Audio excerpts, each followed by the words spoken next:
This tool is more than 200 years old. It runs on zero electricity, zero Wi-Fi, zero software updates. And right now, a guy in Philadelphia is charging $300 just to clean and oil one for you. He's got a 4-month wait list. He can't take new customers. And here's the thing most people miss. He didn't build this business by chasing some new trend. He built it by mastering something the entire world forgot about. Everyone talks about what's next. The next app, the next AI tool, the next digital goldmine. But here's a number that should make you sit up. According to the Bureau of Labor Statistics, businesses in traditional skilled trades have a 5-year survival rate above 85%. Compare that to tech startups, where roughly 90% fail within the first 3 years. The boring, old-fashioned, your grandfather would recognize it businesses aren't just surviving. They're printing money while everyone else is pivoting. After studying the business models with the highest survival rates and the lowest competition, I found 10 old-school businesses that the modern world tried to kill and failed. Some of them are so simple, you'll wonder why you never thought of them. And the last one on this list has been declared dead at least 3 separate times in the last 20 years. And it just had its best growth year ever. My name is John. Let's get into it. Business number 10, shoe repair and cobbler shops. Let's start with something your great-grandmother used to do without thinking twice. She wore out her shoes, she took them to the cobbler, then fast fashion happened. Suddenly a pair of shoes cost $30. Nobody bothered fixing them, and cobblers started disappearing. Between 1990 and 2015, the number of shoe repair shops in America dropped by over 60%. So why is this on the list? Because the people who stayed are now making more money than ever. The U.S. shoe and leather repair market still generates approximately $350 million to $450 million annually across roughly $3,000 to $3,500 active independent shops, according to IBIS World. And here's the math that matters. There used to be over 10,000 shops splitting that pie. Now 3,000 shops are splitting it. That means each surviving cobbler got a bigger slice without doing anything differently. But the smart ones did do something differently. They stopped doing $10 heel caps and pivoted to high-end restoration. Shops like Beto's, Leatherworks, and Potter & Sons now charge $120 to $250 for a full resole on premium Goodyear welted boots from brands like Red Wing, Alden, and Allen Edmonds. On forums like RR Goodyear Welt, boot enthusiasts routinely discuss how paying $150 to restore a $400 pair of boots makes clear economic sense versus buying new. Net profit margins? 35% to 50%. Startup costs? $20,000 to $60,000 for a modest shop with refurbished equipment. And here's something almost nobody tells you. And the most successful modern cobblers aren't even relying on foot traffic anymore. They're building Instagram and TikTok followings with those satisfying before and after restoration videos, then accepting mail-in repairs from across the entire country. Some of these guys have 6 to 12-week wait lists, zero advertising spend. That's the power of being the only person in your zip code who knows how to do something. Business number 9, Locksmith Services. Here's a business that everyone assumed smart locks would kill.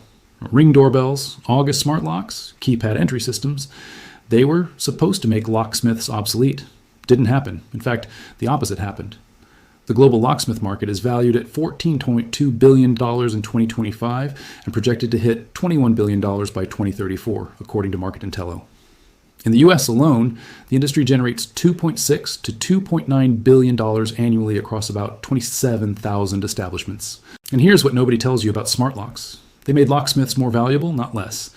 Because smart locks break, they glitch, they need programming. Automotive keys now have transponder chips and EEPROM modules that require specialized diagnostic equipment to program. The guy who used to just cut a $3 key blank now charges $200 to $500 per automotive service call. Emergency after-hours lockouts command a 40% premium on top of that. On RR Locksmith, experienced operators advise newcomers to start mobile out of a cargo van. Total startup, $15,000 to $45,000. You don't need a storefront. You don't need employees. A skilled solo mobile locksmith nets $90,000 to $180,000 a year. Multi-van operations with commercial contracts push $300,000 to $1.2 million in gross revenue. Let's do the simple math. One emergency lockout at 2 a.m. on a Sunday. The call takes 45 minutes. You charge $250. That's over $330 an hour. And you didn't need a college degree, a website, or a TikTok following to get that call. You needed a van, a set of pics, and the fact that someone is standing outside their house in their pajamas at 2 in the morning with no other option. The pattern here is something you'll see repeating across this entire list. Physical urgency cannot be solved with an app. Business number 8, Upholstery and furniture reupholstering. Walk into any furniture store today and sit on the couches. Really sit on them. Push on the frame. That creaking sound? That's particle board. That's furniture designed to last 3 to 5 years before it falls apart. Now go to your grandmother's house and sit on her sofa. The one from 1975. Solid hardwood frame, dovetail joinery, steel spring construction. Still rock solid after 50 years. And that contrast is exactly why upholstery businesses are thriving. The global upholstery repair market is valued at $19 billion in 2025 and projected to reach $6.7 billion by 2034, according to Data Intello. In the US, total furniture repair and restoration generates approximately $7.2 billion annually. Here's the thing most people don't realize. Upholsterers don't compete with new furniture. They compete with the idea of throwing something away. And when a quality vintage couch frame is worth more than anything you can buy new at IKEA or Wayfair, the math starts making sense for customers. Reupholstering a mid-century modern sofa runs $1,500 to $5,000 per piece, but the frame underneath is irreplaceable. On Upholstery, tradespeople share their pricing formulas. Raw material cost plus a 10% to 20% markup, combined with labor rates of $50 to $90 an hour. Net profit margins average 35% to 42%. A solo craftsman working from a garage workshop brings in $75,000 to $150,000 a year. Add a commercial focus, restaurants, hotels, medical office waiting rooms, and you're looking at $250,000 to $600,000 in annual revenue. Let me give you a specific example. A restaurant with 20 booths needs reupholstering every 3 to 5 years. Each booth runs $400 to $800. That's $8,000 to $16,000 for a single commercial client. And restaurants don't just call once, they call every few years. That's recurring revenue from a customer who found you on Google Maps and never thought about you again until the vinyl started cracking. Startup costs range from $10,000 to $35,000 for a home-based operation. An industrial walking foot sewing machine, pneumatic staple guns, foam cutters, and a van for pickup and delivery. Think about it like this. The furniture industry spent 30 years making products worse so they could sell more of them. And in doing so, they accidentally created an entire repair economy for the people who still know how to build things properly. And here's the lesson that keeps repeating. The worse new products get, the more valuable the person who can fix old ones becomes. Business number 7, tailoring and clothing alterations. Think about this. You're 22 years old and you just ordered a suit online for a job interview. It arrives. The shoulders are close, but the sleeves are too long, the waist is baggy, and the pants need hemming. You have 2 choices. Send it back, wait 2 weeks for a replacement that probably won't fit either, or walk to the tailor down the street and have it fitted perfectly in 3 days for $45. That's why tailors refuse to die. Online shopping didn't kill them, it fed them. The global tailoring and alteration services market was valued at $9.8 billion in 2025 and projected to reach $12.4 billion by 2030, according to the business research company. And the profit margins are extraordinary. Once the machines are paid off, expenses consist mostly of thread, needles, zippers, and rent. Net profit margins run 40% to 60%. But here's where the real money hides. Bridal alterations. A single wedding dress adjustment runs $300 to $800. One tailor on R. Tailors described how establishing referral partnerships with local bridal boutiques and tuxedo rental shops created a steady stream of high-ticket clients without spending a dollar on advertising. During wedding season, April through October, skilled bridal tailors are booked solid 8 to 12 weeks in advance. Startup costs are among the lowest on this list, $5,000 to $15,000 for a home-based operation with industrial sewing machines, sergers, and pressing equipment. Even a full retail storefront runs just $35,000 to $75,000. A solo tailor nets $60,000 to $130,000 a year. A shop with 2 to 3 seamstresses pushes $200,000 to $500,000 in gross revenue. And there's a deeper trend here. Gen Z and millennials are driving the secondhand and thrift store fashion movement. They buy unique vintage pieces at Goodwill and consignment shops, then take them to tailors for custom resizing. Sustainable fashion doesn't kill tailors. It creates more of them. Business number 6, watch repair and horologist services. This is the business I mentioned at the beginning. A craft that's literally centuries old, and the people who still practice it can barely keep up with demand. The U.S. watch repair market generates approximately $1.1 billion in annual revenue, according to IBIS World. Globally, the broader luxury watch servicing market is valued between $1.5 billion and $5.9 billion, depending on what you include. Here's what makes this business almost recession-proof.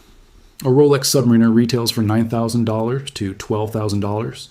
A full service overhaul, what horologists call a KOA, clean oil and adjust, costs $500 to $800 and should be done every 5 to 7 years. Nobody who owns a $10,000 watch is going to skip a $600 service. It's not a luxury purchase, it's maintenance on an asset. And unlike an Apple Watch that becomes a paperweight after 3 to 4 years when Apple stops supporting the software, a mechanical Rolex from 1960 will still be running in 2060 with proper service. That's not marketing, that's engineering. The problem and the opportunity is that qualified horologists are disappearing. Watchmaking schools are rare. Training takes 3 to 6 years. On our watch repair, shop owners describe consistent 2 to 4 month repair backlogs. Some charge a mandatory $40 to $70 assessment fee just to look at your watch because they can't afford to waste time on unrepairable movements. Gross margins on labor run 60% to 80%. Net profit margins land at 20% to 35%. A solo bench watchmaker brings in $50,000 to $200,000 a year. Startup costs for a home bench range from $15,000 to $40,000, mostly precision tools like time graphers, ultrasonic cleaners, and microscopes. Here's the pattern. When supply of skilled workers drops faster than demand drops, the surviving workers get to name their price. That's horology right now. Still with me? Good. Because we're about to hit the second half of this list, and this is where the businesses get bigger, more surprising, and in some cases, almost defiant. If you've noticed a theme so far, it's this. Every single business we've covered shares 3 traits. First, the skill required takes real time to learn, which means competition stays low. Second, the service solves a physical problem that can't be emailed, downloaded, or shipped from a warehouse. And third, the person providing the service has more pricing power today than they did 10 years ago, precisely because everyone else left the industry. That's not a coincidence, that's the playbook. And the next 5 businesses prove it even more dramatically. Business number 5, small-town independent hardware stores. Everyone said Home Depot and Lowe's would crush them, and for a while it looked true. Between 2000 and 2015, thousands of independent hardware stores closed. But here's the twist. The ones that survived didn't just survive. They found an advantage the big box stores can never replicate: time. Think about this from a contractor's perspective. You're a plumber. You're mid-job, you need a specific fitting, and you need it now. Driving to Home Depot means navigating a 100,000 square foot warehouse, finding a parking spot 200 yards from the entrance, locating an employee who may or may not know what a brass compression coupling is, and waiting in a checkout line. That's 45 minutes. Or you pull into the local Ace Hardware, park 10 feet from the front door. The owner recognizes you, walks to the bin, hands you the exact part, and you're back on the job in 8 minutes. For a contractor, billing $85 an hour. That 37-minute difference is worth $52. The $2 markup on the fitting is irrelevant. Hardware stores organized under cooperatives like Ace Hardware, True Value, and Do It Best generate over $9 billion in annual wholesale revenue across 5,000 locally owned stores. Individual locations gross $1.2 million to $3.5 million per year, with net profit margins of 10% to 18%. On our Haas Small Business, store owners emphasize that high-margin services are the real profit center. Key cutting, window screen repair, pipe threading, lawnmower blade sharpening, and tool rental generate gross margins of 50% to 70%, subsidizing standard retail inventory that competes on convenience, not price. Startup costs are higher here, $250,000 to $600,000 for an independent store, up to $2 million for an Ace Hardware co-op location. But the co-op model charges 0 ongoing royalty fees, and you own the store outright. The lesson? You don't have to beat the giant. You just have to be faster than the giant. And giants are always slow. Business number 4, traditional barbershops. In 2010, if you said barbershops were a growth industry, people would have laughed. Supercuts and great clips had turned haircuts into a commodity. $12, no appointment, in and out. Then something shifted. Men started caring about how they looked. Not just women, not just in big cities, everywhere. The U.S. barbershop industry hit $5.8 billion in 2024 and grew to $7 billion in 2025, a 9.8% compound annual growth rate, according to IBISWorld. And here's what's fascinating. The shops that are growing fastest aren't the cheap ones. They're the old school ones. Hot towel shaves, straight razors, leather chairs, the smell of bay rum and sandalwood. The experience. A standard haircut at a traditional barbershop runs $30 to $55. Add a hot towel shave, beard sculpt, and scalp treatment, and the average ticket climbs to $65 to $100. Let's do the math on the booth rent model. You open a shop with 6 chairs. Each barber pays you $200 per week in chair rent. That's $1,200 a week, $4,800 a month, $5,600 a year in predictable revenue before you cut a single head of hair yourself. Your rent is $2,500 a month. Your utilities are $400. Insurance is $300. That leaves you over $1,600 a month in passive profit. And that's before you pick up the clippers yourself. If you also cut hair full-time at $40 per cut, 8 clients a day, 5 days a week, that's another $83,000 a year in personal cutting income. Now you're at $140,000 from a business that fundamentally hasn't changed since the 1920s. On our barber, shop owners with 7 to 8 chairs report net owner income of $30,000 to $110,000 a year in semi-passive mode. Owners who also cut hair full-time clear $100,000 to $150,000. Startup costs for a modest 3 to 4 chair shop run $15,000 to $50,000. A heritage-style lounge with custom woodwork and an espresso bar might hit $75,000 to $150,000. Net margins range from 15% to 35% depending on the model. And there's something deeper here that Morgan Housel touches on in Same as Ever. Some things don't change. People will always need haircuts. The method of delivery changes, the automation changes, but the fundamental human need is constant. The best old school businesses aren't betting on what's going to change. They're betting on what's never going to change. Business number 3, print shops and local commercial printing. This one surprises people. Isn't printing dead? Didn't the internet kill print? No, and the numbers prove it. The global printing services market is valued at $607 billion in 2025, projected to reach $720 billion in 2026. In the US alone, commercial printing generates $75 to $85 billion annually. Let me say that again, $75 to $85 billion. That's not a dying industry. That's a massive industry that's just not trendy enough for LinkedIn posts. But here's the key distinction. The print shops that are dying are the ones still doing $0 10 copies and $15 business card orders.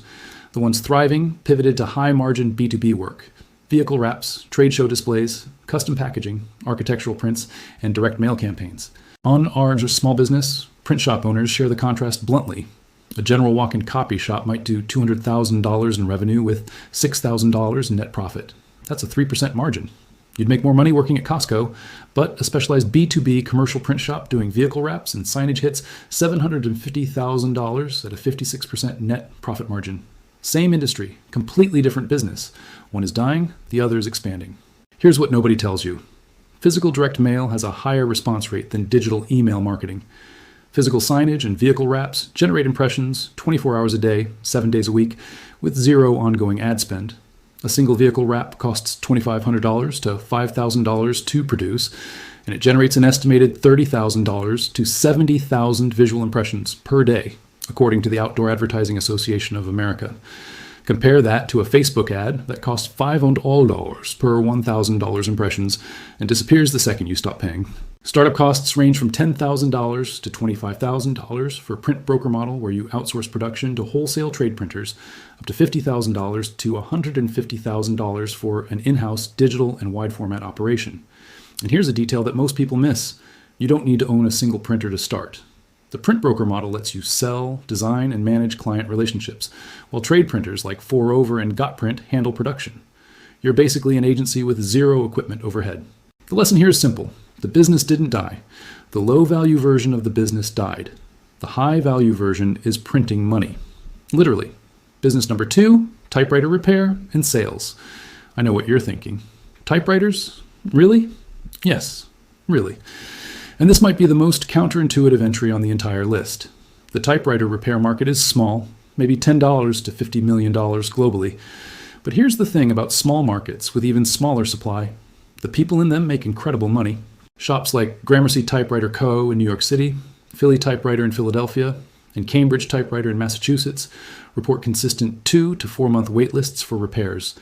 Standard clean oil and adjust services run $200 to $350 per machine, with labor rates around $100 per hour. Refurbished vintage typewriters, Hermes 3000s, Olympia SM9s, and Underwoods sell for $300 to $2,500 each. On RR typewriters, collectors document a genuine demand surge driven by something unexpected. Digital fatigue. Writers who are tired of notifications, browser tabs, and the constant pull of the internet are returning to typewriters for distraction-free focus. Authors like Cormac McCarthy wrote on typewriters for decades. Quentin Tarantino writes all his screenplays on a typewriter. Tom Hanks is a well-known typewriter collector and even wrote a book about them. Gross margins on repair labor run 70% to 85%. Net profit margins for a home-based operation land at 25% to 40%. A solo craftsman working from a workshop generates $40,000 to $120,000 a year. Startup costs? As low as $2,000 to $10,000 for a home bench with ultrasonic cleaning tanks, specialized tools, and a few donor machines for parts. And here's the irony that ties this whole video together. The more digital the world becomes, the more valuable the analog alternative gets. Nobody saw that coming. But the typewriter repairman did, and now business number one. This is the one that's been declared dead more times than any business on this list. And it's having the best year of its life. Independent bookstores. In 2000, Barnes & Noble was everywhere and Borders was expanding. Then Amazon showed up and started selling books for less than wholesale. By 2009, Borders was bankrupt. Independent bookstores were closing at a rate of 2 per week. Every analyst, every business journalist, every MBA professor wrote the obituary. And then something remarkable happened. In 2025 alone, 422 new independent bookstores opened in the United States. That's a 31% increase over 2024. Over the past 6 years, American Booksellers Association membership surged by 151%. U.S. independent bookstore revenue is estimated at $1.2 to $1.5 billion, with sales growing 5.8% year over year. How? Why? Because independent bookstores stopped trying to beat Amazon on price and started doing the one thing Amazon literally cannot do. They became places. Think about it. You walk into a good independent bookstore. There's a handwritten note from the owner tucked inside a staff pick. There's a local author reading in the corner. There's a coffee bar. There's a kid's story time on Saturday mornings. There's a conversation with a human being who actually read the book and can tell you whether you'd like it. You can't get that from an algorithm. You can't two-day ship community. Gross margins run 40% to 45%, boosted higher when stores add non-book merchandise, gifts, stationery, candles, and cafe revenue. Net profit margins are thin, 1.3% to 3.5%, but top performers pushing coffee and events hit 5%. Revenue for established locations ranges from $300,000 to $1.5 million annually. And here's how the smart ones expand their margin. Platforms like bookshop.org let independent stores capture online sales too. A customer finds your store, loves the experience, but wants to order a book later from home. Instead of losing that sale to Amazon, you give them your bookshop.org affiliate link. The book ships from a distributor, and you earn a commission without touching the inventory. It's online revenue with an indie bookstore soul. And here's the phenomenon that nobody predicted. Book Talk. The TikTok movement that turned an entire generation of teenagers into book buyers. Gen Z now reads more physical books than any generation in decades. Not ebooks, not audiobooks. Physical, hold in your hands, smell the pages books, and they want to buy them from a place that feels special, not a cardboard box on their doorstep. Michael Gerber in the E-Myth Revisited talks about the difference between working in your business and working on your business.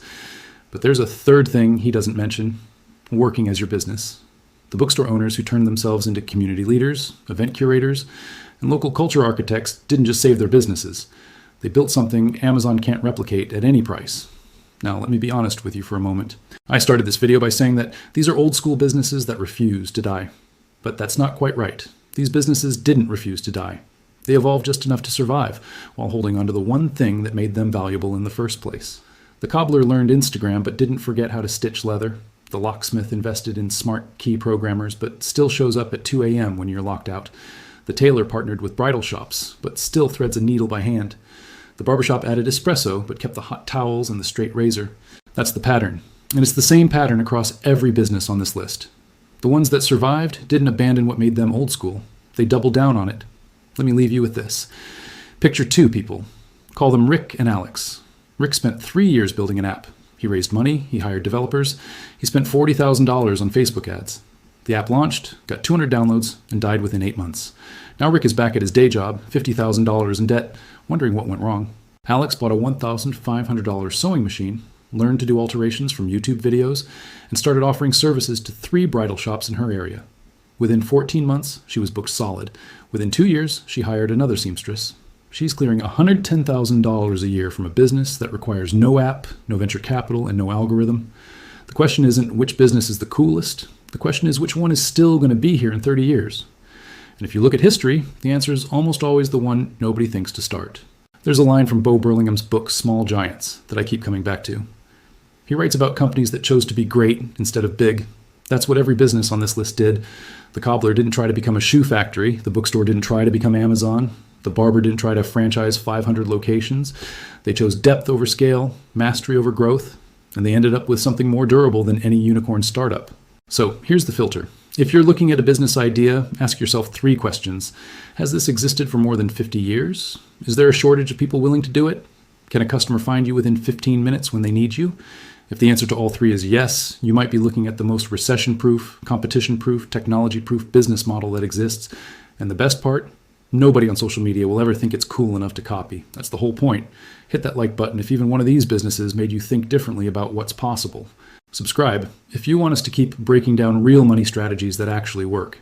Tell me in the comments which of these businesses surprised you the most, or which one you'd actually consider starting. I'm John, and I'll see you in the next video.